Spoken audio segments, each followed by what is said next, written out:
A ABRH São Paulo traz até você mais um webinar. Saudações a todos e aproveitem.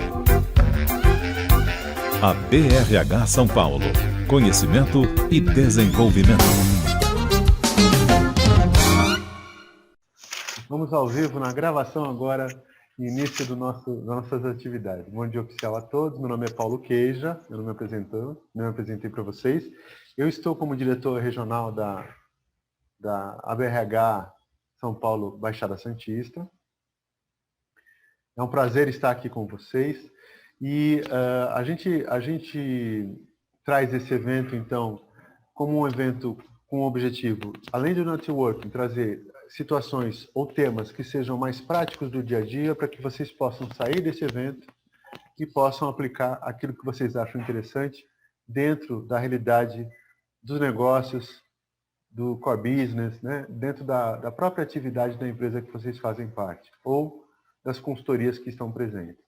Eu quero agradecer aqui os nossos patrocinadores de gestão da Seccional São Paulo, que é a AON, a C. Camargo Cancer Center, a Consiga Mais, a LHH, Healthbit, Propay, São Martinho e Universe. São os nossos patrocinadores de gestão. Quero agradecer também o apoio da Espaço Certo, Escritórios Virtuais, aqui da Regional, a Factor Comunicação e a Marca Pessoal. E para falar também dos nossos patrocinadores desse evento, nós temos 3 patrocinadores. Vou trazer para vocês um vídeo rápido de cada um deles, para que a gente possa conhecê-los um pouco mais. Vamos à nossa palestrante. E a Alessandra, que vai ser a nossa palestrante, que ela vem através de uma empresa chamada S2 Consultoria. E aí, como eu costumo fazer, contextualizar um pouquinho. Eu conheci a S2 Consultoria na sua constituição como empresa, há 7 anos atrás.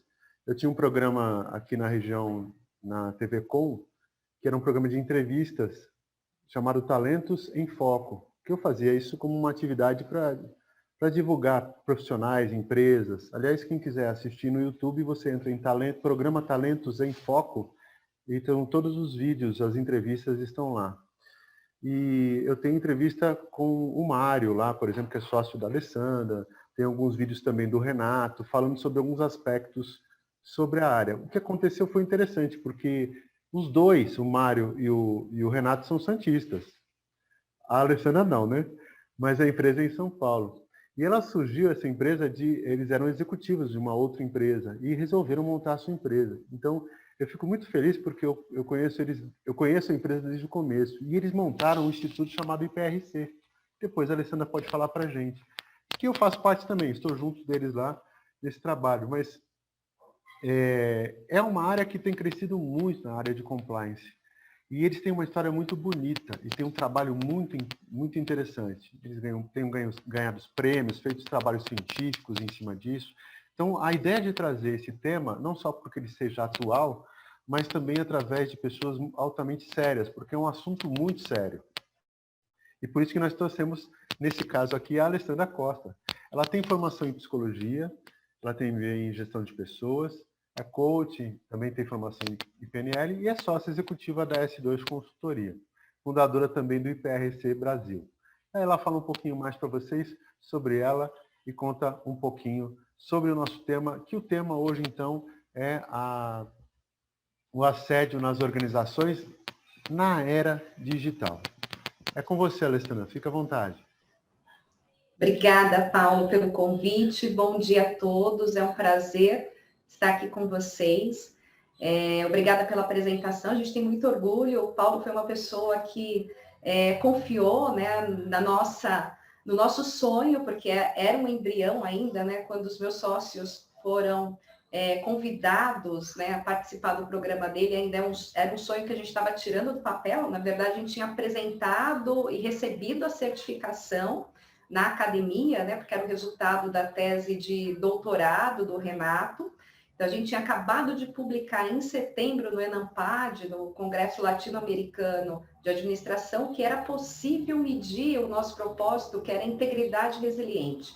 ajudar as organizações a conhecer os ativadores comportamentais dos profissionais quando eles eram levados a tomar uma decisão inadequada. Então, a gente queria, de fato, não só tornar científico, mas trazer para a realidade recursos que as organizações pudessem utilizar aí dentro desse propósito. É um prazer estar aqui. Acho que eu vou já iniciar a apresentação, porque o tema ele é muito denso, extenso, e a ideia é trazer algumas informações e compartilhar conhecimento aqui com vocês. E aí, ao longo do nosso bate-papo, eu fico à disposição para que as perguntas, né, ou dúvidas que forem surgindo, a gente possa aqui ter um espaço adequado para apresentar para vocês e a gente discutir realmente sobre essas situações. Então, eu vou trazer aqui muito conteúdo do que a gente desenvolveu através do IPRC. Então, só para fazer um parênteses, né, a S2 ela foi fundada em 2014 com o grande propósito de apoiar as organizações a prevenir e também restabelecer profissionais que em algum momento tomaram uma decisão inadequada. E em 2018, nós montamos o Instituto de Pesquisa de Risco Comportamental, que é o IPRC Brasil, com o propósito de pegar todo o nosso conhecimento, dados, informações e transformar em case, em situações para apoiar as organizações no trabalho de desenvolvimento. Porque ao longo da nossa trajetória, a gente começou a perceber que muitos dos temas, as pessoas não conseguiam tangibilizá-los. Então, o que de fato é um assédio? Como que ele acontece? Como que eu posso prevenir? Como que é possível evitar? É possível restabelecer uma pessoa que tomou uma decisão de fato inadequada? E no caso de fraude, né, não é a nossa temática aqui, mas como restabelecer uma pessoa que foi lá e desviou um recurso da organização? Eu apenas demiti-la, eu resolvo o problema? Então, entender que tanto assédio quanto fraude são escolhas. E qualquer um de nós, em qualquer momento da nossa atividade profissional pessoal, podemos tomar uma decisão inadequada. Então, isso é importante ter em mente.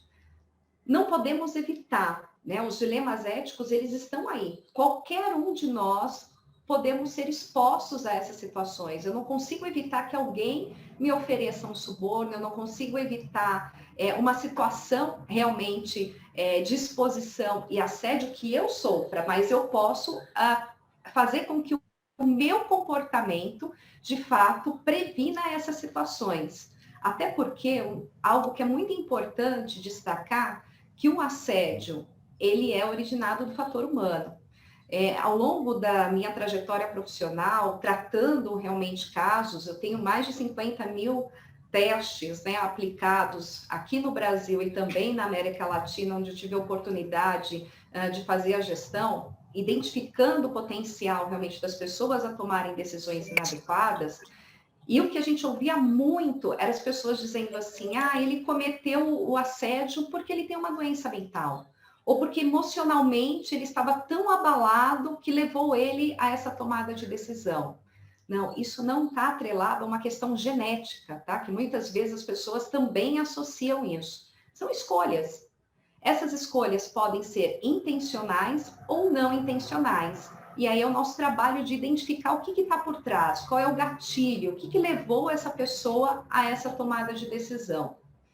É importante a gente destacar na questão do assédio, que é algo que tem alguns grupos, eles estão mais em evidências realmente como alvo para essas situações. O sexo feminino, ele está muito presente, primeiro pelo fato de termos ainda uma liderança mais masculina do que feminina, mas é importante trazer um dado aqui, que muitas vezes situações de assédio ocorrendo, né, de uma líder mulher para com o homem, a gente ainda tem a inibição da questão da denúncia, porque muitas vezes o homem fica acanhado realmente de ir lá e relatar aquela situação por vergonha ou por receio realmente do que os amigos ou as outras pessoas podem comentar em relação àquela situação que ele está vivendo, e ele prefere realmente ficar numa situação solitária. Raça e etnia, apesar da gente trazer agora, mas ainda é muito incipiente e temos muito espaço para trabalhar a questão da diversidade e preparar, de fato, as organizações para isso. mas são grupos que, infelizmente, estão expostos a essa situação, pessoas com deficiência e LGBTI+. Né? Então, são grupos que cada vez mais precisamos trabalhar culturalmente as organizações para que, de fato, possam ser recebidos de forma adequada. Quando eu falo que o assédio é algo que é um grande desafio cultural, esse dado aqui da revista francesa Rebondir, ela diz que 33% dos trabalhadores no mundo já sofreram assédio. Nós lançamos uma pesquisa o ano passado, através do Instituto, do IPRC, onde nós participou dessa entrevista 24 empresas, 2.435 participantes de diversos níveis hierárquicos, do nível operacional, tático e estratégico, e a gente identificou dentro desse grupo, isso falando Brasil, tá? Que 52% dos brasileiros já se sentiram assediados moralmente. O percentual de assédio sexual que nós temos aqui no Brasil é de 9%. 9% de situações realmente que são relatadas e denunciadas, né? Por isso da importância realmente das pessoas, ao se perceberem em situações vexatórias, em situações onde elas se sintam invadidas, né, expostas a determinadas situações, de trazer isso para a organização, comunicar realmente para quem é de direito, para que de fato a gente possa identificar. É importante destacar também, porque uma percepção que as pessoas tinham era que o assédio, ele acontecia geralmente da metade, né? Se a gente pegar a pirâmide hierárquica nas organizações, do nível gerencial para baixo. E, na verdade, não é. Né? Um dado que é importante a gente destacar que está muito diversificado entre os escalões. Né? 35% dos executivos sofrem assédio nas organizações. Se a gente olhar o percentual, ele está muito próximo entre supervisores e operários. Isso nos dá a informação de que o assédio é um efeito cascata, né? Então, ele começa do topo e ele vai criando uma velocidade, uma escala realmente mais violenta, e quando chega realmente para aquele que não tem como colocar realmente aquela situação, ele se inibe, se fecha e sofre aí muitas vezes sozinho. E aí, o que de fato, né, é um assédio? É importante a gente destacar que aqui no Brasil, esse tema está muito banalizado. Por que eu digo que está banalizado? Tudo virou assédio. Então, é muito comum recebermos solicitações de organizações para identificar, poxa, de fato está acontecendo assédio, é um comportamento inadequado, a minha cultura, ela pode influenciar essas situações, sim. Então, o assédio, ele não é algo que acontece na relação só entre o assediador e o assediado. Ele é um problema organizacional. Por quê? Muitas vezes a organização, ela pode dar um tom inadequado. Eu vou contar uma situação que vivemos agora recentemente na aplicação do PIR. O PIR, ele é um teste que desenvolvemos, onde ele avalia a integridade resiliente do profissional. Então, ele coloca a pessoa em situações hipotéticas, que vão envolver situações de fraude e assédio, e a gente consegue medir os gatilhos comportamentais, que é baseado na experiência de vida da pessoa e o que move ela àquela tomada de decisão. O profissional que estávamos entrevistando, ele ia ocupar uma posição de gerência comercial nessa organização e fazer gestão de 20 pessoas. Quando perguntamos para ele, a forma como a pessoa se veste, como se comporta, ela pode provocar o assédio sexual? A resposta dele foi sim. A menina vem de saia curta, roupa apertada e pernas de fora, ela está pedindo para eu sair com ela. Quando perguntamos para ele, qual a sua opinião sobre relacionamento afetivo no ambiente de trabalho? Aí ele disse, olha, na minha posição como líder, é até charmoso eu sair com as meninas, porque mostra quem manda ali. Quanto mais eu saio, mais elas produzem.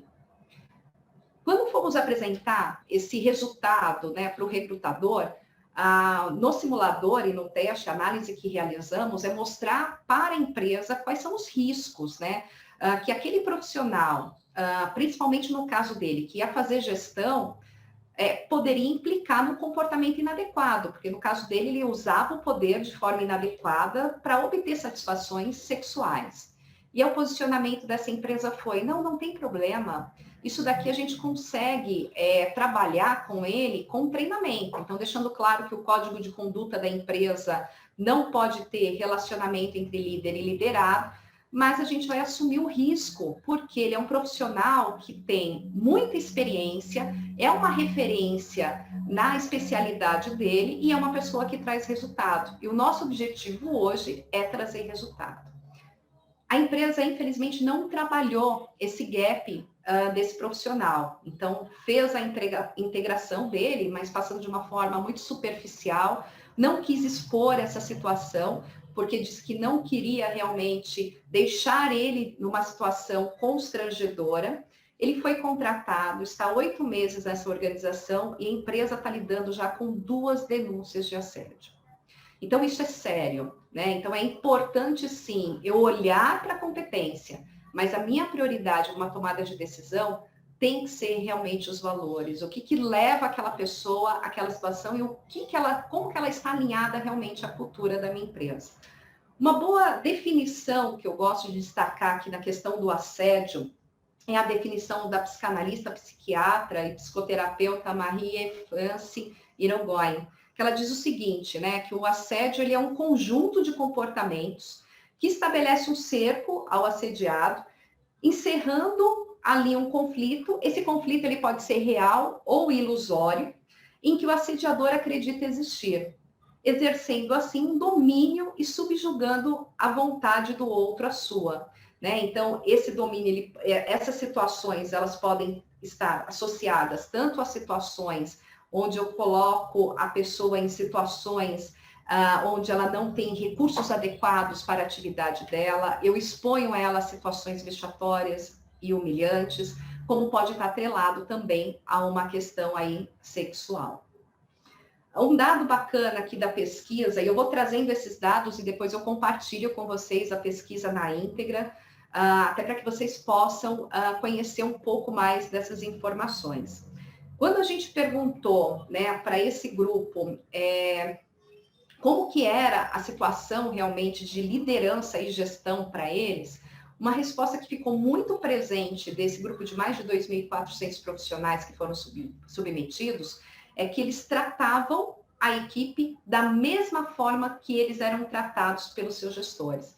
Então, o que a gente vê muito ainda enraizado na nossa sociedade é a questão de falta de preparo das nossas lideranças, e aí uma responsabilidade, sim, das nossas organizações, de dar o tom, né? O que pode, o que não pode, como que são alinhadas as nossas relações humanas aqui dentro da organização, o que é exagero no uso do poder, como trabalhar realmente o direcionamento. Eu posso ter, sim, situações que são estressantes no meu dia a dia de trabalho e na própria execução realmente da minha atividade, mas o quanto isso extrapola uma situação que eu exponho a pessoa a situações de fato vexatórias. É muito comum a gente ouvir alguns termos como bullying. Hoje a gente já tem o cyberbullying, né, que são os assédios que acontecem sim de formas cibernéticas, e é um tema que a gente vai apontar aqui.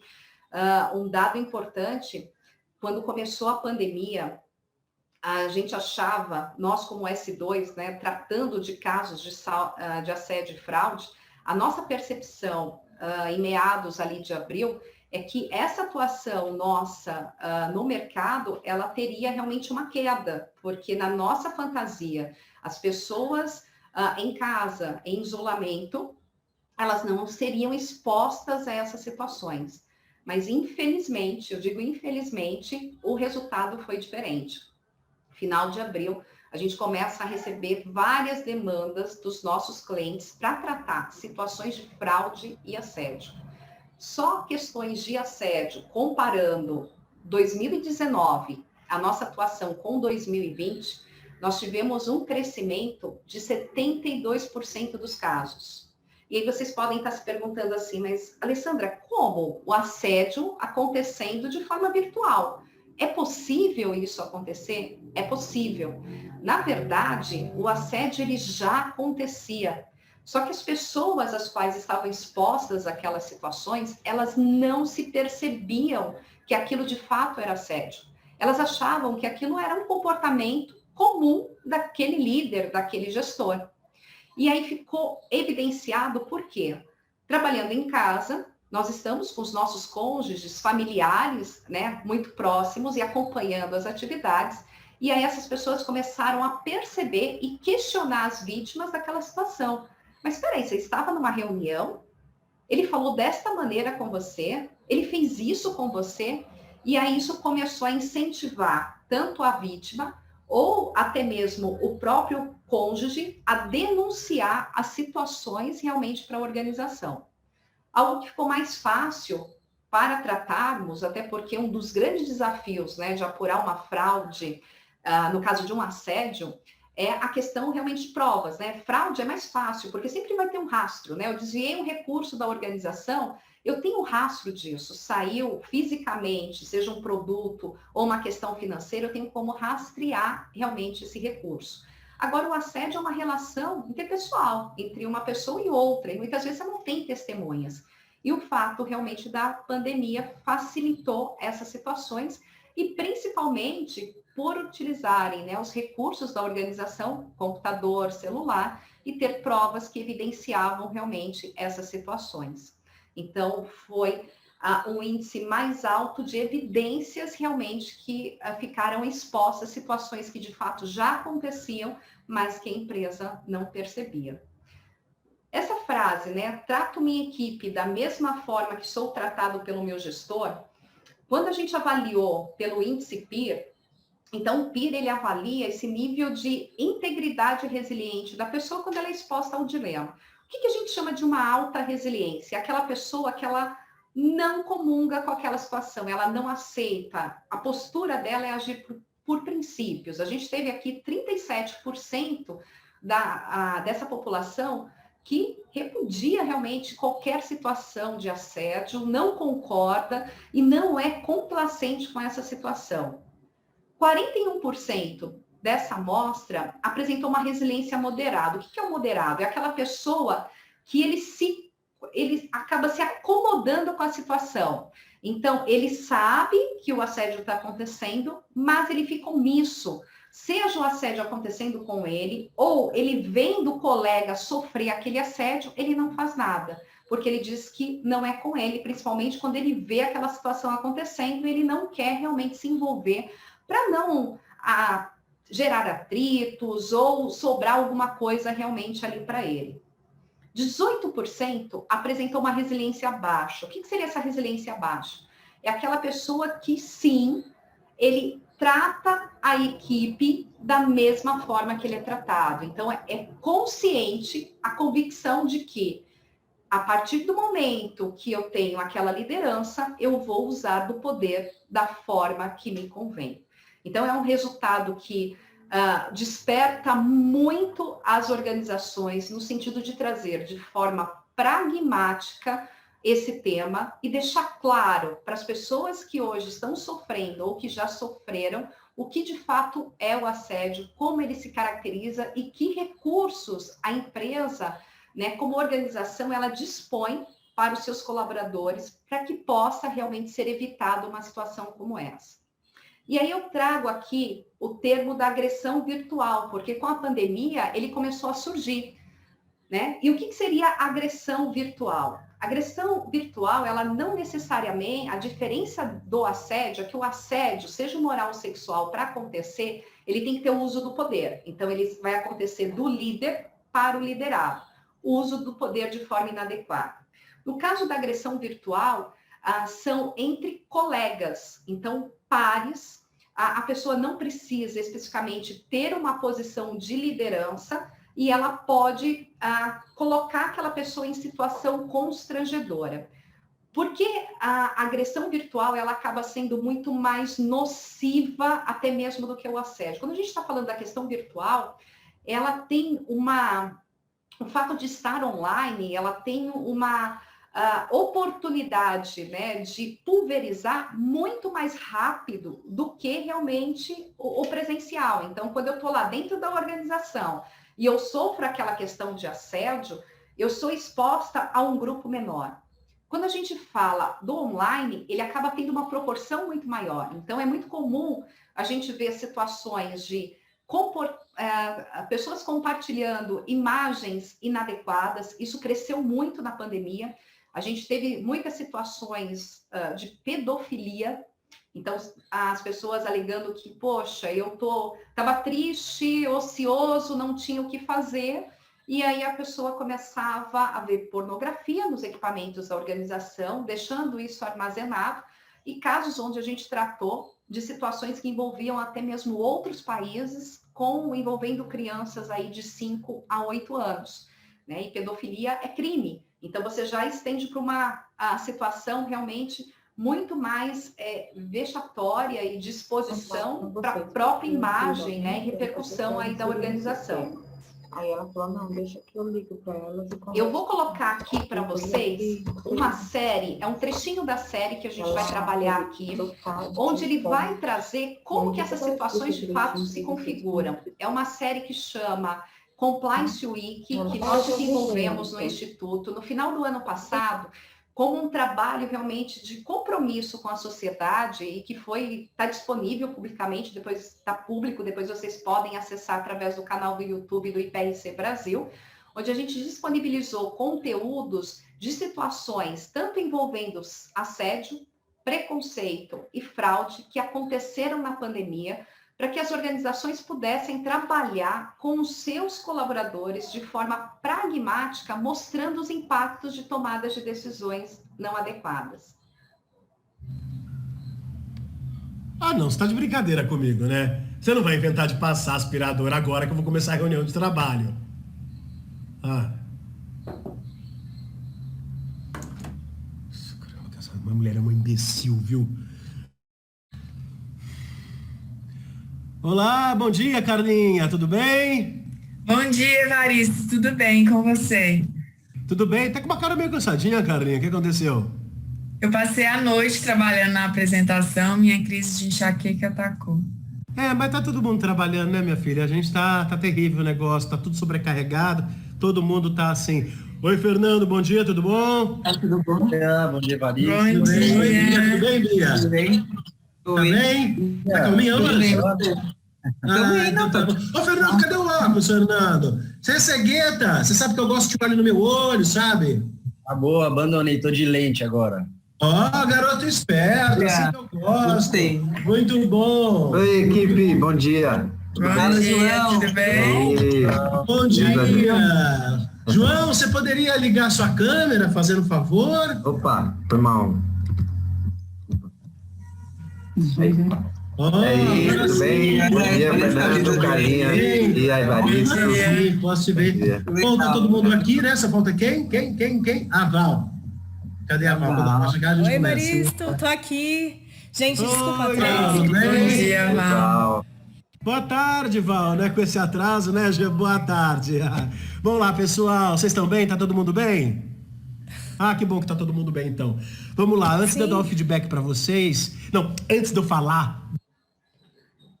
Aqui, pessoal, a gente destaca algumas formas, né, nesse comportamento desse gestor de assédio que podem ocorrer. Então, a gente teve aqui esse resultado, né, essa porcentagem que eu estou destacando aqui para vocês, ela é o resultado realmente dos mais de 5.000 casos que a S2 tratou de situações de assédio e fraude aqui no Brasil. E aqui eu estou trazendo um recorte realmente da questão de assédio, né, assédio corporativo. De que forma o assédio pode acontecer? Porque são situações que muitas vezes surgem de dúvidas, né, da pessoa. 43% dos casos que a gente tratou ocorre por deterioração proposital das condições de trabalho. O que é isso aqui? Quando a gente vê lá no início do vídeo, né, ele coloca a situação de que, olha, a pessoa vai me incomodar porque vai ligar o aspirador naquele momento. Isso aqui também está muito atrelado a situações de muitas vezes... eu dou uma meta para aquela pessoa, ou solicito que ela execute um determinado trabalho e eu não dou os recursos necessários para que ela possa desenvolver aquele trabalho. Né? Eu sei que, de fato, ela não vai conseguir alcançar, porque não é só uma questão de competência técnica, mas ela não tem os recursos que são necessários para que ela possa executá-lo. 49% acontece por isolamento e recusa de comunicação. Esse eu vejo como o mais triste acontecendo e é o mais difícil realmente de você conseguir identificar, porque é o famoso geladeira. É aquela situação onde o gestor ele isola aquela pessoa, não convida ela para as reuniões, não participa ela realmente das situações que estão acontecendo, faz com que aquele colaborador ele fique praticamente invisível, né? Ninguém perceba a existência dele na organização. Vamos dar sequência agora no vídeo e mostrar outras formas de assédio que podem acontecer. Não, antes de eu falar da apresentação que eu pedi para vocês, eu vou dar o feedback da central que eu recebi, que é um feedback bem bacana, tá? A gente está passando por uma crise terrível. Por favor. A gente sabe quanto essa pandemia afetou a nossa área. Eu mesmo, com 20 anos de turismo. Val, só um minutinho, gente. Val, só ficar com a câmera fechada, Val? Ah, desculpa, é que eu desliguei para não atrapalhar. Meu marido saiu, eu tô sozinha com as crianças e eles são impossíveis hoje. Mas no horário de trabalho vocês precisam estar à disposição da empresa com a câmera ligada, o microfone ligado, né? A gente não tá falando com a mãe da gente no Zoom, fazendo festinha pelo Zoom. A gente tá numa reunião de trabalho na hora de trabalho, né? Ai, desculpa, Evaristo. Ai, gente, tá complicado, viu? Val, fica tranquila, pelo amor de Deus, que é isso? Não, a gente que é mãe, a gente entende, sabe que, né, principalmente na pandemia, é difícil, assim, trabalhar, dar conta das crianças. Acho que todo mundo aqui entende, né, chefe? Ai, amiga. Bom, continuando, gente, o feedback que eu queria dar para vocês é que mesmo diante de todos os problemas que a gente está enfrentando, a unidade da Zona Sul conseguiu fechar uma viagem para Orlando com 80 passageiros. Gente, fechar esse grupo é um sinal maravilhoso, é um sinal de que o mercado está começando a reaquecer. Então a gente vai precisar muito do comercial, Val. Como é que tá a sua apresentação?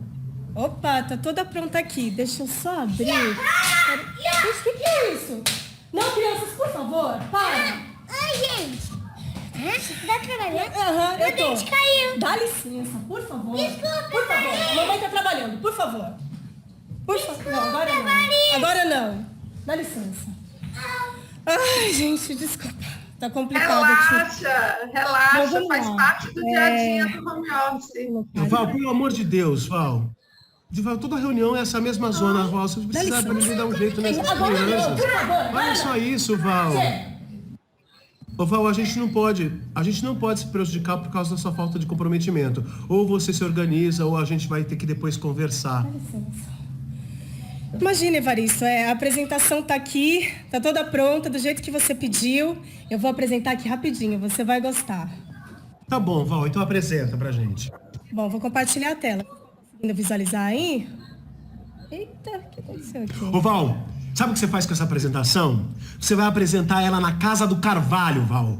Olha só, gente, desculpa, acabou a reunião, Não, peraí, eu vou não apresentar, é nada com só um vocês me minutinho. conhecem, mas depois a gente conversa e eu mando um e-mail pra vocês. Não, minha paciência já deu. A gente conversa depois. Evaristo, Não, peraí, Evaristo, por Tchau, favor, tchau. deixa eu apresentar. Aqui fica claro outras formas, né, muito nítida, que o atentado contra a dignidade. 68% das situações que são mais comuns acontecer são essas situações onde eu associo uma situação profissional a uma característica pessoal da pessoa, né? Eu levo ela a situações de mostrar que você não atendeu a expectativa ou aquele trabalho realizado, e aí eu mino aquela pessoa com adjetivos ou com situações que de fato não cabem. Não, peraí, Evaristo, por Tchau, favor, tchau. deixa eu apresentar. Eu fiquei... Tudo bem, Val. Gente, Desculpa. não, Val, calma, Val, não fica assim. Não, Val, Não, calma, Val, pelo amor de imagina. Deus. Imagina. Calma. Val, Olha lá. Gente, que nossa, reunião foi essa? gente do céu. Mas vocês também, ninguém fala nada nessa reunião, vou te contar, viu? Não acredito. Falar o quê, Bia? Conhece como é que ele é? Vai falar o quê? Ah, gente, não acredito, vocês também. Nossa, coitada da Val, gente. Coitada. Ô, surtou. E aqui é importante a gente destacar também o comportamento dos colegas, né? Isso é muito comum. Eu não querer me envolver realmente com as situações, com medo realmente de que aquilo possa sobrar de alguma maneira para mim. E a gente tem que mostrar que, de fato, esse é um problema coletivo. Se eu vejo esse comportamento inadequado acontecendo com alguém próximo a mim, ou de alguma área, mas que eu percebo essa situação, eu tenho que tomar a iniciativa. Por que eu tenho que tomar a iniciativa? Porque isso é nocivo para toda a cultura da organização. E muitas vezes a pessoa que está exposta e vivendo aquela situação, ela não consegue sozinha ter essa iniciativa e não consegue ter forças, né, para uma tomada de decisão como essa, de chegar a denunciar ou relatar para a organização e pedir ajuda, né? Como que eu saio dessa situação? Porque muitas vezes ela acha que ela é responsável. Uma das perguntas que a gente faz no PIR é: a vítima, ela pode ter culpa do assédio? 72% da população brasileira acredita que sim. A gente já aplicou para mais de 26 mil profissionais, né, a ferramenta. E por que as pessoas acreditam que sim? Porque a gente vem de uma cultura muito submissa, onde fomos educados ao que? A ser obedientes, né? E não ter respeito. Então, quando o meu pai, a minha mãe, os meus avós dizem assim, olha, você tem que obedecer ao mais velho, ao teu gestor, ao professor, na verdade, o que eles queriam nos ensinar é que a gente tem que ter respeito com essas pessoas. Porque a partir do momento que eu sou obediente, logo eu sou submisso. Então, eu não questiono. Então, é muito comum a gente ver uma inibição da nossa sociedade, quando você traz para as pessoas, olha, você tem que relatar e denunciar, de um medo muito grande de que aquilo possa piorar a situação a qual ela já está vivendo e ela já está sendo exposta. É importante destacar que se vocês olharem aqui, né, esses percentuais, vocês vão falar assim, poxa, Alessandra, essa conta não fecha, né? Por que não fecha? Porque o assédio, ele não acontece só de uma maneira. Ele pode acontecer de diversas maneiras. Então, eu posso ter situações onde eu estou sofrendo violência física ou sexual e, ao mesmo tempo, eu estou em isolamento. Eu posso ter os 4 cenários acontecendo simultaneamente. Por isso, que a grande dificuldade, realmente, das pessoas é de identificar, de fato, se aquilo é ou não é. E como aquelas situações acontecem. Porque elas acabam envolvendo, e é tão sedutor o assediador para com o assediado, que o assediado, de fato, ele fica numa situação que ele acha que ele está sendo responsável por ocasionar aquela situação. É importante, quando a gente está apurando uma situação de assédio, para a gente caracterizar ele, a gente precisa encontrar esses 5 elementos, né? Essas 5 características. A intencionalidade, então a pessoa ela tem que fazer aquilo com a intenção de, tem que ser direcionado a alguém, tem que ser algo repetitivo, com durabilidade e tem que ser algo regular. Desses 5 elementos, o mais difícil na apuração é identificar a intencionalidade.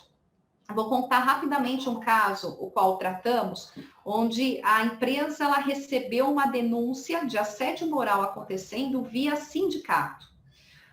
O sindicato chega à área de recursos humanos e informa que recebeu uma denúncia de que estava acontecendo assédio numa unidade da organização.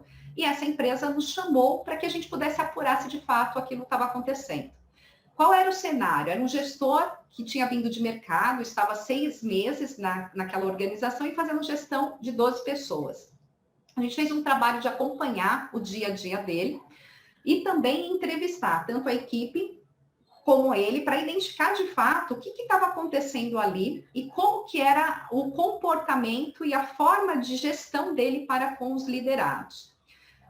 Conversando com 10 profissionais da equipe, todos entendiam que o comportamento do gestor era um comportamento de uma pessoa controladora, muito cartesiano, que tinha controle de todas as atividades.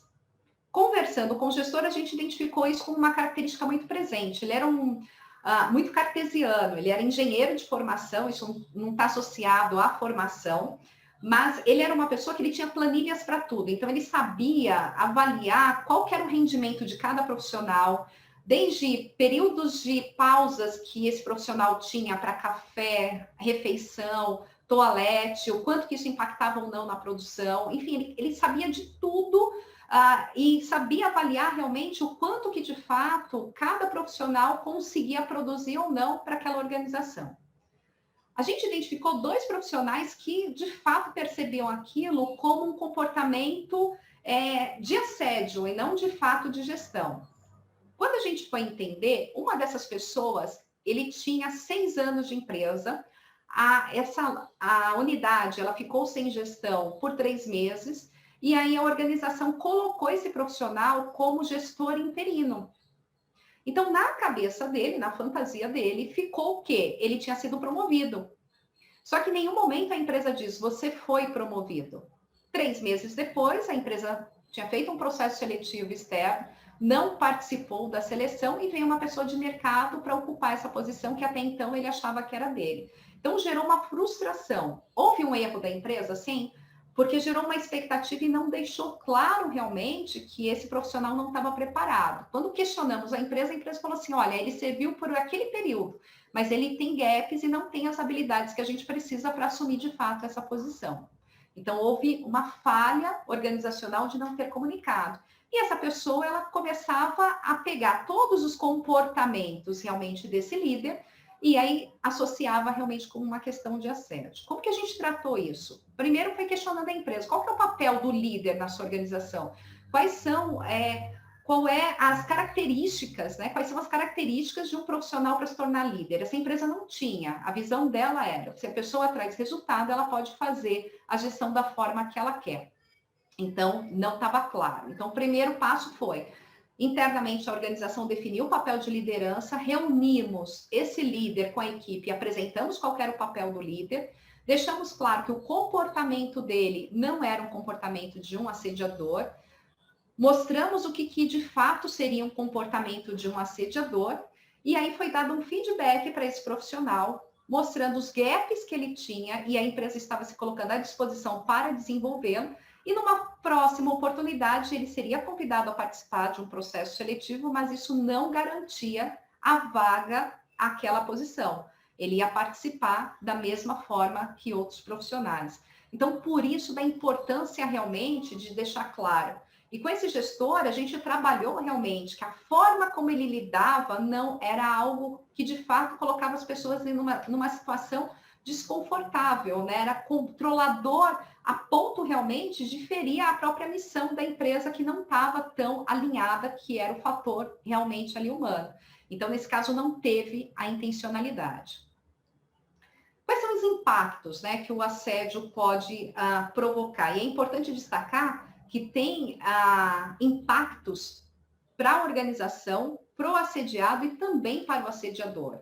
Quando a gente fala da organização, isso compromete tanto a produtividade da empresa, a questão do turnover. Então, é muito comum a gente se deparar com profissionais que saem da organização, têm uma admiração muito grande pela empresa, gostaria de fato de permanecer e fazer carreira, mas se demite realmente pela gestão, por não comungar realmente com a forma como é liderado. Você tem a própria questão de qualidade do trabalho que afeta. A gente já teve casos, por exemplo, que para boicotar o comportamento inadequado do colaborador, os profissionais, eles boicotavam a própria empresa. Então, a gente teve um caso de uma indústria de farinha, que o que eles faziam? Eles desviavam os talheres na hora da refeição, do refeitório da organização, e colocavam os talheres dentro de sacos, imaginem sacos de farinhas de 25 quilos, e essas farinhas iam para indústrias de biscoitos e massas, e essas farinhas eram colocadas em batedeiras, e se caísse aquele talher, ia danificar a batedeira realmente daquele cliente. E elas faziam isso para tentar comprometer, era uma forma delas chamarem a atenção da organização de que aquele gestor estava tendo um comportamento inadequado. Só que nessa organização eles foram para uma linha não correta, porque isso comprometeu a imagem da empresa perante os clientes, eles tiveram perdas financeiras e fez com que alguns colaboradores fossem demitidos. O caminho mais fácil era chegar para a organização e comunicar o comportamento inadequado do chefe, né? Então, não atingiu só o chefe, mas a organização como um todo. Erros e acidentes, enfraquecimento da própria adesão, né? Quando a gente fala de valor da marca, isso é tão falado hoje em dia, né? A reputação das organizações, isso compromete. Pra vocês terem uma ideia, nos últimos 5 anos, a gente teve um aumento de 190% de casos de assédio sexual aqui no Brasil. Esse é um dado da OIT. Cresceu a questão de casos de assédio. E quando a gente fala de impacto financeiro para as organizações, hoje, em média, uma indenização para uma situação de assédio sexual, ela está em torno de R$50 mil. Então, ela gera não só o impacto financeiro, mas a própria questão de reputação e imagem também, né? Porque as pessoas avaliam as empresas às quais elas querem trabalhar. E eu quero trabalhar em uma marca que, de fato, ela tem um impacto social forte e positivo. Quando a gente fala do assediador, ele tem punições, sim, administrativas, ele pode chegar a ser demitido, sim, por justa causa, tem responsabilidade civil também, porque ele responde não só pela questão da organização, né, o papel que ele representa na empresa, mas também como pessoa física e sanções de fato penais. E algo que a gente precisa cada vez mais trabalhar na cultura é o quanto que, de fato, isso afeta as organizações. A gente não pode mais aceitar assim, a gente não pode tocar naquela pessoa porque ela traz muito resultado. Pessoal, o resultado, ele vem com a qualidade e a preservação, a ética do ambiente de trabalho. O resultado por si só, ele traz um dano que é muito impactante para as organizações e para a sociedade. A gente não pode permitir que essas situações elas aconteçam. E para o assediado, são inúmeras as situações, e é importante destacar que muitas vezes não é só uma questão dele receber uma indenização financeira, porque as questões psíquicas, emocionais e até mesmo psicossomáticas, né, que esse profissional ele tem, muitas vezes ele não consegue se restabelecer novamente à sociedade, né? E aí se encontra situações de dores, a pessoa começa a sentir dores no corpo, que ela faz exames físicos e não são detectados. E aí, muitas vezes, é emocional mesmo, que a pessoa, ela sente aquilo, mas ela consegue sentir a somatização, mas fisicamente os médicos não conseguem identificar realmente aonde, de fato, qual que é a sintomatologia dessa situação. Aumento de pressão arterial, palpitações, redução da libido. Sim, de fato, a pessoa, ela se sente, muitas vezes, algo que ela nem mesmo consegue ter a vida dela restabelecida novamente. Ela não consegue ter prazer com as coisas que faziam com que ela sentia realmente satisfação em fazer, chegando até mesmo a suicídio. Então, é algo que, de fato, muito sério e que fere realmente, que a gente não pode fechar os olhos para essas situações. Agora, é importante a gente destacar o que não é o assédio, porque há muita confusão nessas situações, né? Eu posso ter uma situação estressante, por exemplo, a própria questão da pandemia é uma situação que trouxe instabilidade, emocionalmente as pessoas ficaram realmente se questionando. Nós, como RH, né, tivemos muitos desafios no sentido de que as pessoas nos procuravam querendo respostas e a gente não sabia e não sabe ainda, né, qual é a resposta realmente quando que isso acaba, quando não acaba. Então, uma coisa é eu ter uma situação estressante, mas aquela situação ela é pontual e é diversa realmente daquela questão onde eu estou impulsionando a pessoa. Eu posso ter conflitos. O que seriam esses conflitos? Eu posso ter uma situação de uma pressão, onde eu tenho que exercer uma determinada atividade ou entregar algo, mas desde que aquilo, de fato, ele não esteja vinculado com as minhas características, ou com uma deficiência minha, ou com uma impotência minha para execução. A gestão despótica é aquela gestão do medo, né? Aquela situação onde a pessoa ela tem um receio realmente de se dirigir àquela pessoa da forma realmente como ela se comporta. Então, aí é trabalhar realmente o perfil daquela liderança, onde o líder ele tem que ser aquela pessoa que, de fato, ele espelha o quê? A confiança, ele espelha a admiração, e não a questão realmente do medo, né? Da imposição. Agressões pontuais. Essa é uma situação muito delicada, a gente recebeu muitas solicitações de organizações pedindo para se fazer uma cartilha, né, da questão de assédio. E aí, o que é o complicado de uma cartilha, né? No sentido de que ela tem que ser com um cunho educativo, de trazer de fato o que é o que não é. Mas muitas organizações, elas queriam de uma forma cartesiana colocar situações do tipo, se o gestor ele chegou irritado hoje, não deu bom dia para as pessoas, ou tratou uma pessoa de uma forma inadequada, isso ok, não é assédio. Agora, se ele repetir isso, porque tem a questão, né, das características que eu sinalizei para vocês, algo que tem que ser regulado, tem que ser constante, e aí, se ele fizer mais de 3, já é caracterizado assédio? Não necessariamente. Né? Então, é importante entender que assim, a gente não tem uma matemática para situações de fato. A partir de uma situação já é. Não, eu posso ter tido um comportamento inadequado. Poxa, eu chego ou estou chateada com alguma situação e trato mal realmente aquele colaborador. E é muito do papel também do profissional de se posicionar, né? De chegar para aquele gestor e dizer, olha, não gostei disso, não gostei da forma como você me tratou. Poxa, eu tenho medo, eu acho que vai ser pior, mas é comunicar essa situação de fato para alguém, porque muitas vezes a pessoa que está, o assediador, ele é uma pessoa que ele precisa de ajuda. Muitas vezes ele não sabe e ele não tem a dimensão da forma como ele está conduzindo as dores que ele está causando a uma pessoa, né? Então, muitas vezes não é intencional. A pessoa ela tem um comportamento que ela está repetindo de experiências anteriores. As más condições de trabalho, então é importante destacar que você consegue de fato ver intencionalidade ou não. Poxa, eu estou numa atividade que é insalubre e eu não tenho os recursos necessários e isso está direcionado a mim, porque os meus colegas têm, isso é assédio. Agora, é uma situação, por exemplo, a empresa, ela quebrou o ar-condicionado, eu estou numa temperatura aqui de 38 graus aqui na cidade. Poxa, mas é uma situação pontual, que amanhã isso já vai ser restabelecido, isso não, ele não está me colocando numa situação proposital, mas que condições ele está me dando realmente para que essa situação ela possa ser ali tratada. E aí, pessoal, é importante quando eu digo, né, que é possível sim predizer esse tipo de comportamento, porque ao longo da nossa trajetória, tratando realmente casos de pessoas que tomaram as decisões inadequadas, o que ficou claro para nós através dos estudos é que muitas vezes as pessoas têm comportamentos inadequados por falta de informação.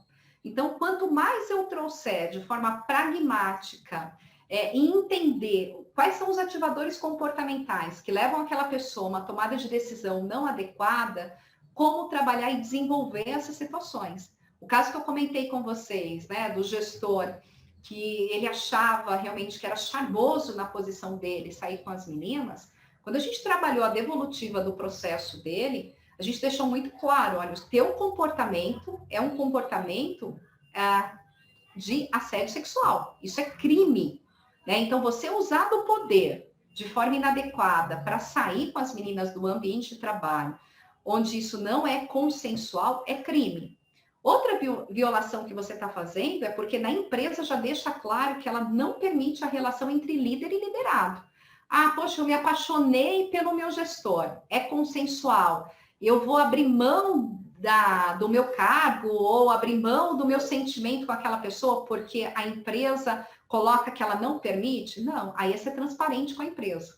É posicionar a organização, ó, a gente quer dar sequência sim a esse relacionamento afetivo. E aí você tem empresas que têm políticas que colocam esses profissionais em áreas distintas, com supervisões e gestores, né, distintos, para evitar realmente qualquer situação que futuramente possa ser conflituosa ou não. Então, é possível, sim, tanto predizer o comportamento, trabalhar o desenvolvimento dessas pessoas, trazendo de forma clara e pragmática realmente o tema. É a única maneira que a gente vai conseguir trabalhar realmente esse conhecimento nas organizações. E não é só demitir o assediador, tá? Não é a partir do momento que eu identifiquei, eu demito ele e resolvi o problema. Não, você transferiu esse problema para a sociedade. E o que é muito comum, infelizmente, na nossa cultura, é a gente demitir sem dizer o porquê da demissão, né? E muitas vezes por receio mesmo. E aí eu entendo essa questão legal que a nossa própria legislação muitas vezes não permite, mas a gente tendo oportunidade, a gente tem que esclarecer para a pessoa, porque senão ela vai repetir esse comportamento mais à frente. E aí, até para não estourar, acho que até estourei, né, Paulo? Desculpa aí o tempo. Eu estou aberta aí para a gente discutir um pouco mais e trazer aqui as perguntas. Não estourou não, tá? Porque a gente acaba o evento até as 10h30, tá? Então, Ai, que ótimo. Então tem um tempo bom para a gente discutir aí sobre as dúvidas de vocês. Sim, sim. Muito bom, como sempre. Aliás, vale ressaltar que... A moça do PR Consulting. Eu conheço essa palestrante. É o terceiro evento que você participa com a gente, né? Nesse período aí. Isso. Deixa eu ver aqui. Já tem algumas perguntas. Eu tô abrindo aqui as perguntas, mas eu me lembrei do negócio ontem. Esses 2 dias anteriores, nós tivemos a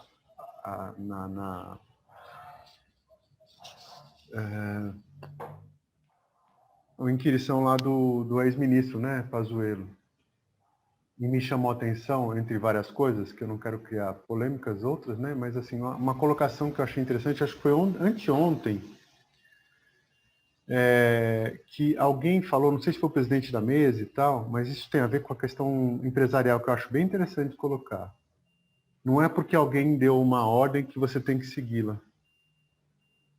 Eu achei sensacional isso aparecer em rede nacional dentro de uma entidade que as pessoas são eleitas, porque ele levantou, inclusive, que dentro do Código Militar isso existe, que as pessoas não sabem, né? Que não precisa necessariamente seguir porque foi dada uma ordem. E, claro, na questão geral, né? Empresarial e tal. E isso quando se fala de assédio, e vou falar de compliance, né, Alessandra, que é mais amplo aí, né? Quando se fala de compliance, é muito interessante. Então, só para você dar uma palhinha rápida, da questão quando o pessoal entra no processo de corrupção, corruptor e como é que chama? É o corruptor, aquele que corrompe, e o corrompido, Corrompido. né? Quando alguém alega que um chefe deu ordem e ele cumpriu, se isso isenta ele do processo de crime, né? Do processo de compliance. Perfeito, não isenta. Né? E isso é um grande desafio nosso, que é quebrar esse tipo de crença nas nossas culturas. Por quê? A gente foi criado realmente a ser obediente. Então, não é mais aceitável dentro das organizações e nos processos que são investigados o fato da pessoa afirmar que ele não tinha outra escolha. Não. Sempre você tem uma alternativa. Né? O que a gente não pode, e isso a gente precisa ter em mente, é que assim, nós não mudamos a natureza humana. Né? Agora, nós temos o livre-arbítrio. Né? As escolhas são nossas. E sempre você tem mais de uma opção para aquela situação. Agora, o que a gente precisa começar a desenvolver nas pessoas é que a partir do momento que eu me posiciono e que eu tomo uma decisão, eu tenho as contingências. Porque é muito confortável a gente pegar a situação e falar assim, mas por que você fez isso? Eu fiz porque o fulano me obrigou, ou porque o fulano pediu, porque ele é autoridade aqui dentro da organização e eu fui lá e eu fiz. Tá, mas você tinha outras alternativas, né? A gente ouve muito assim, mas eu trabalho numa empresa familiar, eu não tenho alternativa. Não, você tem alternativas, porque você tem outras pessoas que fazem realmente, que têm gestão. Você tem situações onde publicamente você pode levar as denúncias para fora e órgãos realmente que podem te apoiar e ajudar realmente dentro de uma tomada de decisão mais adequada. Então, é importante isso dizer, porque quando o Paulo traz a questão da corrupção, né, em 2013 a gente começa a vigorar a nossa lei do combate à corrupção. E aí, o que é importante? As empresas respondem de forma objetiva. Porque o que era comum antes? Mas por que você foi lá e pagou a propina? Porque o meu chefe mandou, ou porque na empresa, de fato, isso faz parte realmente ali da negociação. Antes, quem sofria a punição foi a pessoa que tomou aquela decisão. A empresa ela não era responsabilizada por isso. Hoje a empresa ela é responsabilizada também. Né? A S2 ela nasceu bem nesse divisor de águas. Né? Há 20 anos trabalhando com esse tema no Brasil, a gente trabalhava tanto numa atuação preventiva quanto reativa. Tinha espaço para atuar preventivo? Eu digo para vocês que era muito pequeno. Quando você chegava nas organizações e falava assim, vamos predizer o comportamento, os empresários falavam assim, mas para que eu vou gastar dinheiro? Nem aconteceu. Quando acontecer, eu vou lá e resolvo. Então, a gente sempre teve uma exposição muito forte no reativo. Nos últimos 7 anos, o que muda? Operação Lava Jato. Né? Então, antes, quando você falava assim, o meu dinheiro, ele me livra de diversas situações, e o meu poder de influência também. Hoje, não mais. Né? Então, assim, independente da posição que você ocupa, do recurso financeiro e das pessoas que você pode ter influência, se de fato foi identificado aquilo, você vai ter a sanção. Então, você começa a ter uma mudança nas organizações nesse sentido, porque o executivo, ele responde com os próprios bens hoje, de uma tomada de decisão inadequada do colaborador. Então, cada vez mais, a gente tem espaço para trabalhar de forma preventiva. E, assim, a gente tem profissionais aqui, né, da área de auditoria e compliance, que é muito legal, as empresas já estruturando, mas o RH, o profissional de gestão, né, o profissional da área de gestão de pessoas, ele tem que levantar essa bandeira. Por quê? O compliance é agir em conformidade, né, e é desenvolvimento. O quanto mais eu sensibilizar e conscientizar as pessoas, melhor resultado e eficiência que eu vou ter das minhas normas e políticas. Posso aproveitar aqui, Paulo? Só um instantinho, eu queria pegar as perguntas escritas. Eu fiz essa colocação porque, primeiro tem uma pergunta da Viviane que ela fez agora sobre isso que foi falado, que é se a negativa não pode ser vista pelo líder com a insubordinação direta.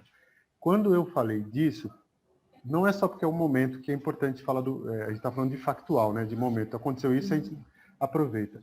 Mas porque isso também pode gerar o assédio moral.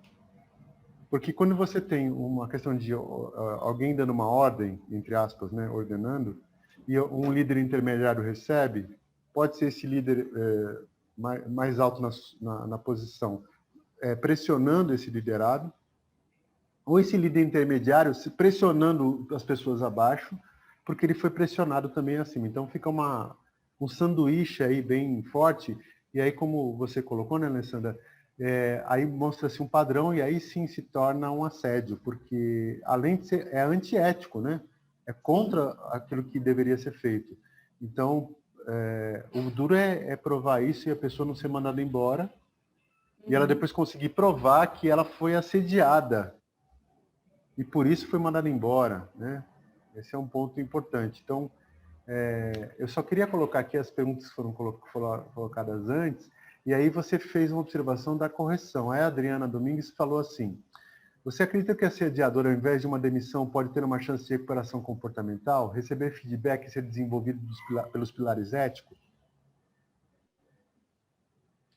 Pode sim, é possível. Mas o que é importante a gente destacar é que a mudança a gente consegue fazer a partir do momento que a gente consegue quebrar a crença. Se a pessoa achar que aquele comportamento é um comportamento que faz parte do dia a dia dela e ela não vê aquilo como nocivo, não vai adiantar treinamento, coaching, nada disso. A gente teve um outro caso de uma pessoa que ele dizia assim, eu sou uma pessoa muito persistente. Tudo que eu quero, eu consigo. Então, se eu colocar um desafio, né, que eu quero sair com aquela menina, e a menina não me der bola, eu vou insistir até conseguir. E aí a gente vai trabalhar com ele o desenvolvimento dele, que aquele comportamento não era um comportamento inadequado. E aí a gente chegou com o código de conduta da empresa, para alinhar que não era uma questão que era pessoal de quem estava desenvolvendo ele, mas era uma questão institucional da organização e quais as implicações que aquilo trazia. E aí o posicionamento dele foi assim, nossa, esse código de conduta, ele está desatualizado. Porque eu sempre agi desta maneira. Há 15 anos eu sou líder e eu sempre trouxe resultados positivos para a organização atuando desta maneira. Então eu desafio, me coloco um desafio, isso ele, na cabeça dele, ele desafiava a pessoa também, porque ele media forças, só que era desproporcional, né? Ele tinha o poder ali para com a menina. E aí ele falava assim, isso dá muito resultado. Só que o que acontecia nessa organização? Estava tendo um turnover muito alto. E as meninas saíam e não falavam o motivo. E aí foi quando a gente foi fazer um trabalho realmente cultural. E aí se houve realmente uma empatia, as meninas se sentiram acolhidas para poder falar realmente da situação. E aí a gente foi e montou um trabalho de coaching com esse profissional. E aí ele trouxe o seguinte relato. Eu sou filho único. fui criado como barão e o meu pai me disse que as mulheres estão aqui para me servir. Pessoal, eu acredito muito no desenvolvimento, mas essa pessoa ela não está aberta para ser desenvolvida. Ele tem uma referência muito forte que é o pai, onde o criou de uma maneira realmente que ele usa, né, do próprio poder que ele tinha ali como líder e também a masculinidade dele para ele poder se provar. Então, coaching, trabalho de desenvolvimento, nesse caso, vai ser em vão. Então, a gente tem que ter esse discernimento para identificar, porque senão gera uma frustração no próprio desenvolvedor, no sentido, olha, não está evoluindo, não, a pessoa não está aberta, ela está refratária. Beleza. Aliás, eu quando eu entrei no IPRC, eu fiz o PIR, né? Nós tivemos que passar pelo PIR. É muito legal, é uma avaliação que não é só um questionário que você preenche. Você tem entrevista, tem feedback, e pelo que eu vi das perguntas, dá para identificar bastante coisa ali com relação a comportamento e tendências de comportamento do entrevistado, né? Muito legal. Ô, Sandra, deixa eu fazer mais uma pergunta aqui, aí você faz a sua, tá? Porque está na lista anterior aqui, tá bom? O Marco Paiva perguntou, já existem parâmetros financeiros para o valor da indenização de assédio, além do que você falou, por exemplo, do assédio sexual, que é 50 mil? Sim, o assédio sexual está em torno de 50 mil, o assédio moral hoje tem variado de 30 a 150 mil. O assédio moral, ele é o mais danoso, eu digo, para as organizações, porque virou uma máfia. E isso, nós como organização, nós temos responsabilidade com isso. Quando nós tivemos a crise 2016 para 2017, com alto índice de pessoas que perderam seus empregos e que não tinham, demorava muito tempo para a recolocação no mercado de trabalho, a gente teve um aumento, esse foi um dado que a OIT passou, de 42% de casos de indenizações trabalhistas, onde se tinha lá, a gente brinca, a cereja do bolo, o dano moral. Então, a pessoa pede lá revisão de hora extras, o cargo, a nomenclatura que não estava adequada à atividade, fala assim, eu sofri um assédio. E aí isso vai para o processo é julgado, e muitas vezes se chega a situação assim, vamos fazer um acordo. Aí a própria orientação do advogado de defesa da empresa diz assim para a organização, vamos fazer um acordo então, e a gente acorda como dano moral. Por quê? Já que a empresa vai ter a questão do prejuízo, né, de ter que reembolsar a indenização ali para aquele colaborador, se ela colocar que foi adequação de hora extra ou nomenclatura de cargo, por exemplo, ela tem que recolher impostos. Se ela colocar que foi dano moral, ela não tem recolhimento de impostos. E isso é algo que a gente está trabalhando muito com as organizações, por quê? A gente aumenta, é um tiro no pé, porque eu aumento a jurisprudência contra mim. Porque aí um advogado olha, um advogado trabalhista, né, olha para aquele colaborador e fala assim, não, vamos colocar dano moral, porque essa empresa ela já responde tantos processos de dano moral e foi ganho de causa, a gente coloca que isso daqui vai passar tranquilo. Só que a gente, assim, é um resultado que a gente não sabe de fato qual é o real, porque a gente aumenta a estatística de forma inadequada. E aí a dificuldade do moral é porque está muito atrelado realmente a quem está julgando. Então, você não tem um valor realmente ali em média, então varia muito. Consequências danosas, né? Sandra, sua pergunta. Obrigada, Paulo. Na verdade, sim, tenho até um depoimento e uma pergunta na sequência. Há 6 anos atrás, eu atuava em empresa corporativa, né? E uma empresa alemã, e ela passou por um processo bem delicado há um tempo atrás, justamente nessa questão de compliance. Ela foi para a mídia, né? Eu só não vou abrir o nome da empresa, apesar de ter ido para a mídia, mas foi um processo através do metrô, e aí onde até colocaram, foi questão governamental, a gente tinha que fazer isso, né? A gente tinha que colocar, né, aquele aporte de dinheiro, né, enfim. Só que a consequência disso, o presidente da época, ele foi para a Alemanha e foi demitido por justa causa por conta deste tema, né? E foi quando o compliance ficou muito forte na organização e a gente conseguiu fazer um trabalho muito, muito forte em cima disso.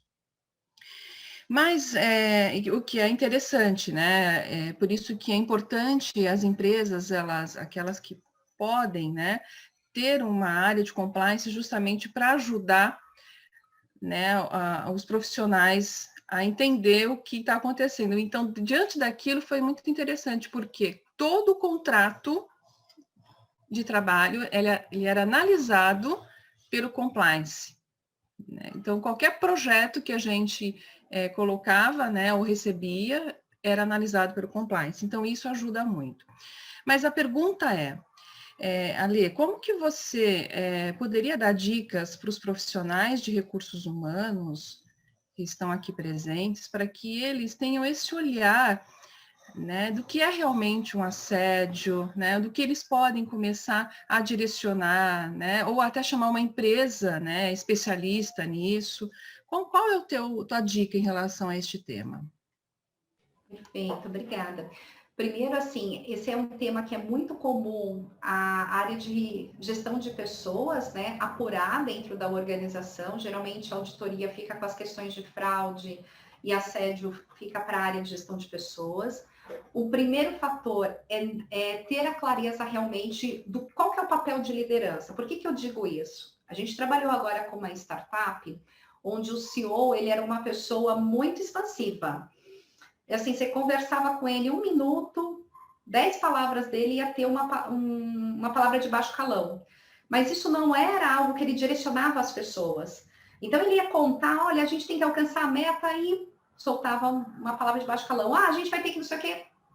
Só que isso fazia muito parte ali dentro da cultura. Um dos papéis da área de gestão de pessoas foi, na construção do manual de conduta, deixar claro que não era possível mudar o CEO, né? Assim, a pessoa que desenvolveu realmente aquele negócio, eles já estavam com 1.500 funcionários, mas era deixar claro que isso era comum ele utilizar esse tipo de palavras, mas não direcionado a alguém. Então, eles colocaram isso em código de conduta e trabalharam isso dentro da cultura. Porque o que estava acontecendo? Quando eles contratavam pessoas que se incomodavam com aquilo, essas pessoas saíam. Então, assim, culturalmente, naquela empresa, pode-se falar palavrão, não tem problema nenhum. Agora, não pode dirigir a alguém, eu não posso pegar e xingar alguém. Mas eu posso, eu estou feliz, ou eu fiquei emputecido com alguma coisa, eu falar uma palavra de baixo calão. Mas desde que não seja direcionado para alguém. Mas isso tinha que estar dentro da cultura. E eles trabalhavam isso no processo seletivo e na integração, para as pessoas ficarem à vontade, realmente, se elas iam se identificar com aquilo ou não. Então, assim, o papel do gestor de pessoas é divulgar muito qual que é a cultura daquela empresa. Então, o que é certo ou errado para dentro daquela cultura? Qual que é o papel de liderança? A gente tem culturas que a gente atua de gestores muito pragmáticos e muito incisivos. E muitas vezes tem pessoas que não se dão bem realmente com um gestor que é muito direto na forma de falar. Eu posso ser direto, mas desde que eu não seja mal educado e que eu não use desse poder de forma inadequada. Tem diferença nisso. Então, é importante deixar claro esse papel, que é algo que a gente traz muito para o gestor de pessoas no momento da integração. Qual é o perfil do gestor que você vai trabalhar? Poxa, a pessoa ela já trouxe traços para você de uma pessoa mais inibida, que ela fica mais acanhada, que ela tem receio realmente de se posicionar, e ela vai trabalhar com um gestor que é super autoritário, que é uma pessoa muito pragmática e fala realmente aquilo que tem que falar. Se eu não preparar essa pessoa, ela vai sofrer achando que, de fato, o que está acontecendo ali é com ela, e não é algo realmente que faz parte do perfil. Ter a clareza realmente do que é ou não é o assédio. Então, é intencional? Isso está acontecendo realmente só com aquela pessoa, com aquele grupo de pessoas? É direcionado? Esse comportamento está colocando a pessoa numa situação realmente vexatória? E é importante porque o gestor de pessoas, ele é a primeira ligação, né, do colaborador àquela organização. Então, é criar esse elo de confiança, porque ele é um canal de denúncia. E deixar claro que ele está ali à disposição para ouvir e entender realmente aquela situação. E é importante destacar, até para não... porque muitas vezes a pessoa fala assim, poxa, eu não gostei daquele comportamento, ele me tratou mal, mas eu não dou feedback para ele. A gente tem que chamar a responsabilidade também do colaborador. Porque é muito comum, pessoal, a gente dá um feedback, né, para o profissional, aí você abre espaço. Tá, mas me dá um feedback. Como que está a minha gestão? O que você acha que tem a melhorar? E aí isso muito enraizado do nosso traço educacional, de que eu não posso me referir realmente àquela pessoa que ela tem autoridade, eu falo que está tudo bem. Só que eu saio do feedback, eu vou para o meu colega e falo assim, esse gestor é um saco, porque eu não gostei dele disso e daquilo. O meu colega não vai resolver o problema. Então, eu tenho que ter essa maturidade também de dar o feedback, porque se eu não dar o feedback, eu não estou dando oportunidade para ele melhorar. E ele vai achar, por receber sempre feedbacks positivos, de que aquela conduta está bem. E muitas vezes é uma surpresa pro líder, aquele tipo de situação. E é importante pro líder, né? Poxa, alguém comentou de um determinado comportamento, ou meu nome foi evidenciado realmente no canal de denúncia, ou chegou uma denúncia, o meu papel é entender a situação e não fazer uma retaliação. Reúno toda a equipe e falo assim, e aí, quem foi que denunciou? Quem foi que falou mal de mim? Se foram falar mal de mim, agora vocês vão ver. Não quer dizer que o meu nome apareceu no canal de denúncia, que de fato eu fiz aquilo. E aí cabe à área realmente responsável por apurar aquela situação. Então, eu tenho que ver aquilo como uma oportunidade. Poxa, uma oportunidade de eu melhorar a minha atuação. Se alguém está interpretando o meu comportamento de forma inadequada, eu tenho oportunidade de aprender. E se de fato aquilo não aconteceu, eu saio mais forte. Porque mostra que, de fato, foi mal interpretação dos liderados e que o meu comportamento, de fato, está adequado. Então, é importante também não associar que canal de denúncia está atrelado à retaliação. Ou eu fazer a denúncia e aquela pessoa vai ser demitida. Demissão não resolve o problema. A gente passa o problema para frente. Muito bem. Deixa eu falar aqui de uma pergunta. É que tem Thiago, tudo a ver com isso. Tá. Eu tenho mais uma. Eu tenho pergunta aqui também que foi feita antes, só um instantinho, aí você faz em seguida, tá? É que a minha estava aqui no chat. Mas... A sua estava no chat? Qual é que você colocou? Não, eu falei que eu tenho uma pergunta, mas é que é totalmente a ver com isso. Acho que já é respondida. Era só uma observação. Porque assim, eu ia falar que hoje em dia, né, com a gestão ágil, a gestão atual, a gente é muito mais informal, muito mais... a gente quer isso no ambiente de trabalho, mais pessoalidade, mais coisa. Então, como, né, medir, né, o que é pessoalidade, o que é levar o pessoal para o trabalho, do que é assédio e tudo mais. E tanto alinhado ao que o Netflix tem feito, né? Tipo, a regra é não ter regras, né? Ou então o que a diretora de RH fala, né? A nossa regra aqui é usar o bom senso. Mas aí imagino que tudo isso que ela acabou de falar é exatamente o que endereçaria. Eu vou aproveitar e vou emendar uma pergunta de uma colega do que você está falando. O que é, o que não é, né? Aí a Alice pergunta assim, quando o gestor, apesar de oferecer recurso, nos solicita metas inintangíveis, né, que ou não dá para chegar, ou é difícil de chegar, posso considerar como assédio moral? Como lidar com essa conduta? Acho que dá para juntar com a resposta que vai ser dada ao Thiago. Perfeito. Então, assim, complementando, Thiago, é importante a gente deixar claro qual é o tom, né? O cuidado é a questão do bom senso. Se eu falo assim, as pessoas, cada um age com o teu bom senso.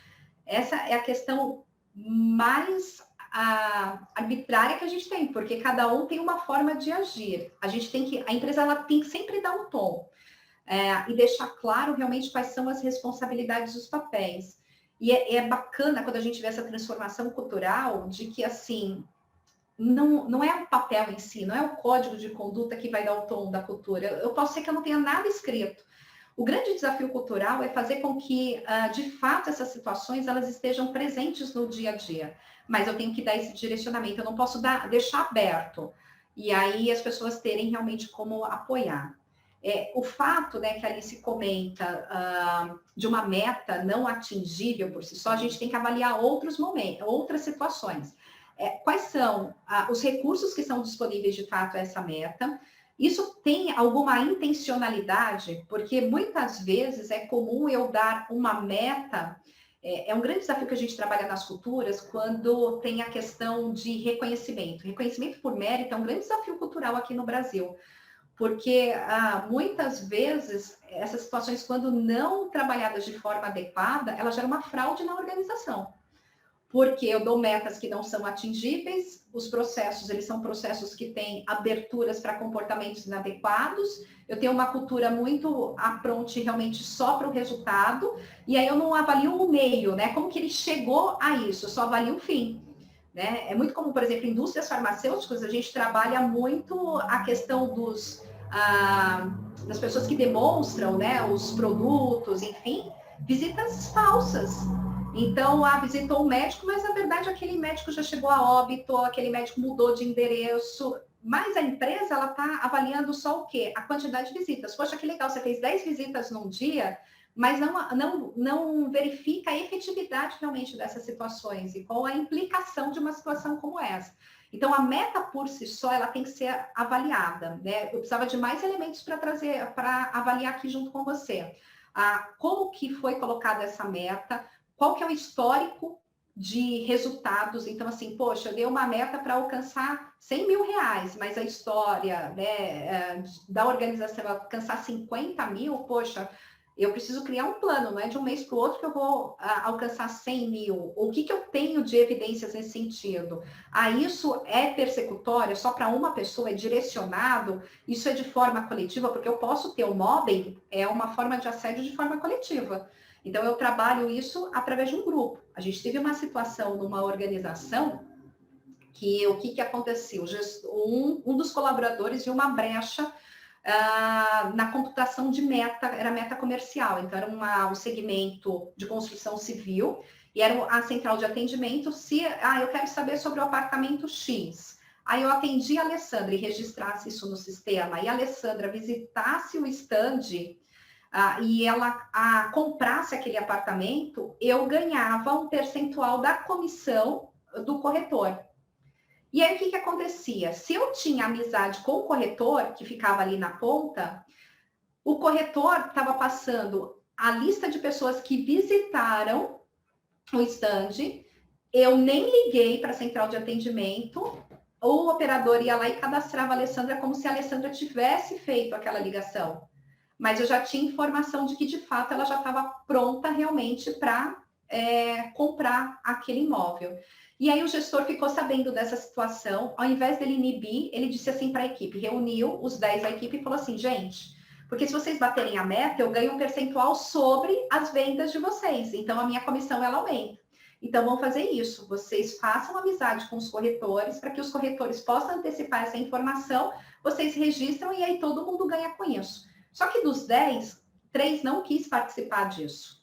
E aí, literalmente, no espaço físico, esse gestor separou os 3 que não queriam participar e os 7 que queriam participar. Então, os 7, eles almoçavam 2 horas todos os dias, eles tinham oportunidade de descanso de um tempo maior do que os demais, mas ali se formou um conluio realmente em prol de um processo aberto, inadequado, uma fragilidade que tinha, para um ganho realmente não correto. E essas 3 pessoas eram assediadas moralmente, assim, publicamente, com os demais colegas. Então, quando ele ia entregar, por exemplo, o salário, né, que nessa empresa vinha em envelope, ele falava assim, parabéns para os 7, vocês são profissionais excelentes, olha só o quanto que você ganhou. E aí, quando ele ia entregar para os outros 3, olha só, vocês não aceitaram, né, a participar. Então, vocês vão passar fome realmente esse mês.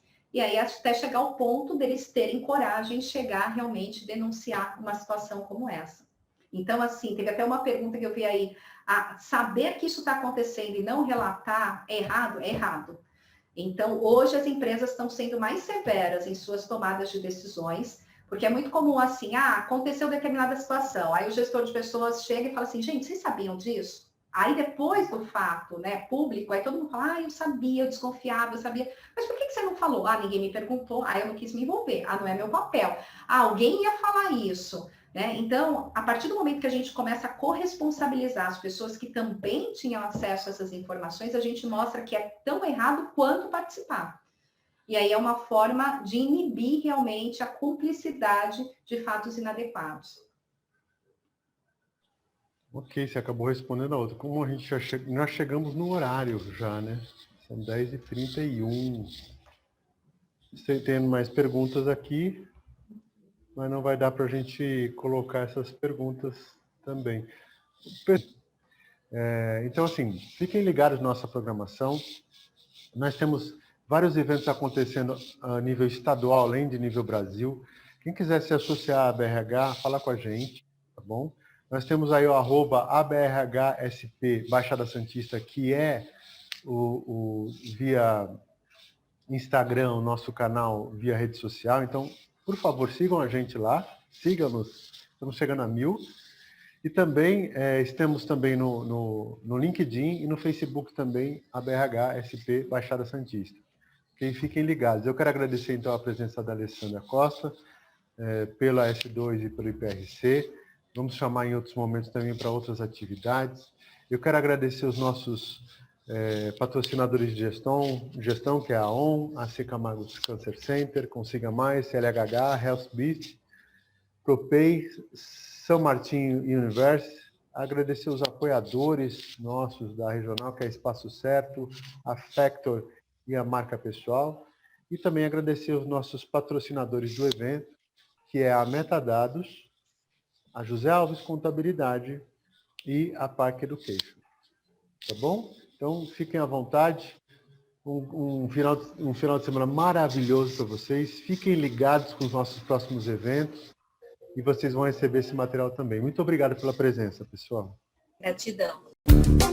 A ABRH São Paulo trouxe até você mais um conteúdo relevante. Muito obrigado e até o nosso próximo encontro. ABRH São Paulo. Conhecimento e desenvolvimento.